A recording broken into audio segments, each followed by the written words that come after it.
പറയണം. ഇന്റർവ്യൂ എടുക്കുന്ന ആളിന്റെ അച്ഛനാണ് അവിടുത്തെ MD ആരെന്ന് ചോദിച്ചാൽ അവിടുത്തെ സാറിന്റെ ഫാദർ എന്ന് പറയണം.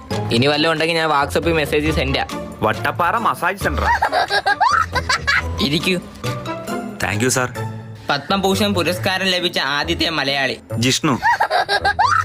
ഇന്ത്യയിൽ സെൻസസ് നടക്കുന്നത് എത്ര വർഷം കൂടുമ്പോഴാണ്? 24.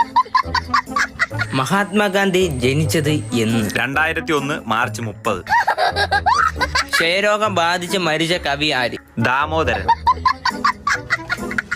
ഇന്ത്യയിൽ എത്ര ഇതിഹാസങ്ങൾ ഉണ്ട്? 2. ഭാഗ്യം, ഒന്നെങ്കിലും ശരിയാക്കി. ആരൊക്കെ? ഞാനും എന്റെ അനിയനും. വലിച്ച്. സിന്ധു നദീതട കേന്ദ്രമായ ഹാരപ്പ കണ്ടുപിടിച്ചത് ആര്? ജിംബ്രൂട്ടൻ. തലയ്ക്ക് സുഖമില്ലേ? ഇല്ല. അത് മനസ്സിലായി. Thank you sir. നോൺസെൻസ്. ഞാനൊരു ബ്രില്യൻ്റ് ആണെന്ന് മനസ്സിലായാൻ തോന്നുന്നു. ഇയാൾ ആരാ ഇങ്ങോട്ട് കയറ്റി വിട്ടത്? സാറിന്